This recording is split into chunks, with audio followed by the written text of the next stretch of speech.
Magandang gabi po sa inyo lahat. Nandito po tayo ngayon sa lugar na critical kung saan yung maraming minamamatay dito mismo sa ilog na to. At samahan niyo po ako ngayong gabi na to at mag-iikot. At alamin natin kung ano ba talagang meron dito. Kasi sabi sa mga residente, sa mga tao dito na nakatira, itong ilog na to talagang meron daw may nangunguha na bawat taon may meron daw patay, meron daw kinukuha yung mga dayo, yung ang hindi po taga rito, tapos naliligo sa ilog, tapos yun bigla lang namatay. Kaya alamin po natin kung ano ba ang meron dito sa ilog na to. So yun guys, tara at ikutin na po natin at huwag na po natin patagalin pa. Let's go. Tara. Kung ang alamin natin kung ano ba talaga ang meron dito sa ilog na to. So yun, at sana nga magpakita sa atin. Kasi daw sabi sa mga tao dito, sa nakatira dito, itong ilog na daw to, itong mismo yung tinayuan ko, meron daw may nagpapakita daw dito na malaking isda, aso na malaki, sigbin daw, sari-sari, at isa pa mga tao daw na mismo dumaan tapos biglang nawala. So hindi po natin alam kung yun ba ay hindi po natin alam kung yun ba ay totoo po. So yun ang dapat natin alamin sa gabi na to, kung ano ba ang meron dito. Itong ilog na to, dito daw mismo, kasi karamihan yung mga bata dito at dito daw naliligo, tapos bigla na lang namamatay at bigla na lang sila nawawalan ng kasama. Di ba? Naliligo sila mga yan guys. Marami po ay nalulunod dito, itong mismong ilog na to. Hindi po natin alam kung ano ba ang meron dito sa ilog na to. So yun po yung ang alamin natin kung ano ba talaga ang meron dito sa ilog na to. So yun, at sana nga magpakita sa atin. Kasi daw sabi sa mga tao dito, sa nakatira dito, itong ilog na daw to, itong mismo yung tinayuan ko, meron daw may nagpapakita daw dito na malaking isda, aso na malaki, sigbin daw, sari-sari, at isa pa mga tao daw na mismo dumaan tapos biglang nawala. So hindi po natin alam kung yun ba ay totoo po. So yun ang dapat natin alamin sa gabi na to, kung ano ba ang meron dito. So ito po yung ilog.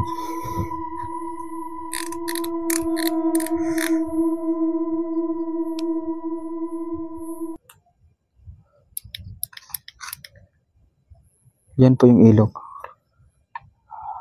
Nandito lang po tayo sa tabi. Malaki po yung ang ilog ngayon. Tapos doon sa kabila, tatawiran, ilog po yan.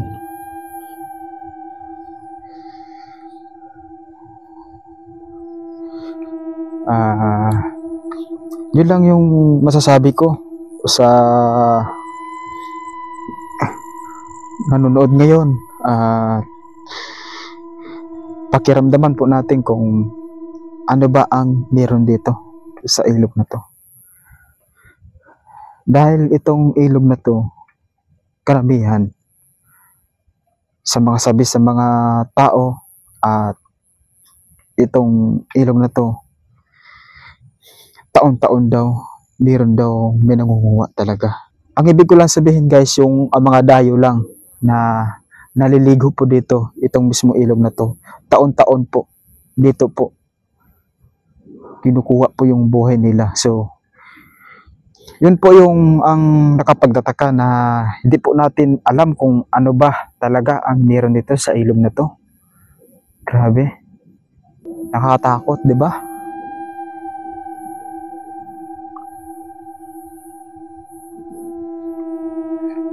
So Kanina at may nakita po kaming dalawang tao. Iwan ko at dumaan lang. Mangunguli yata ng isda yun dito sa ilog. So yun, taga rito po yun. Hindi po dayo, kaya lakas loob, di ba? Kahit gabi na, lakas loob.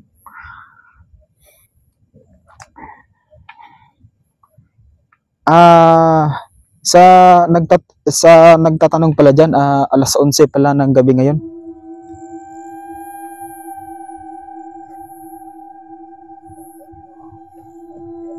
Dito.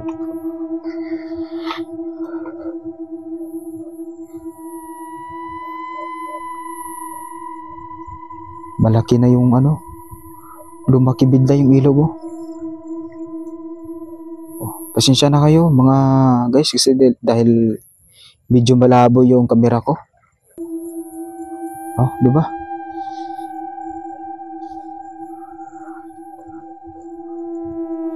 Yung mga baka dito. Akala ko may nakasunod sa amin, wala.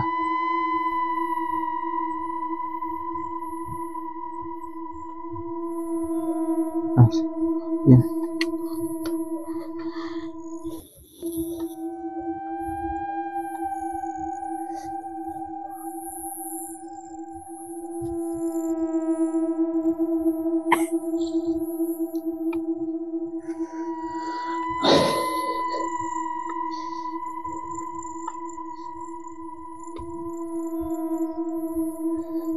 Yan, ilog po yan.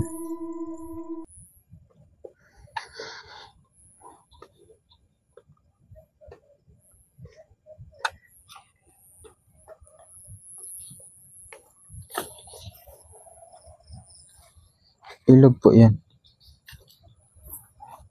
Nandito po tayo sa itaas. Asukal po dito at marami na pong mga matataas na mga damo. Yan po, ilog po yan. Oh. Biglang lumaki po yung ilog. Kanina maliit lang to eh.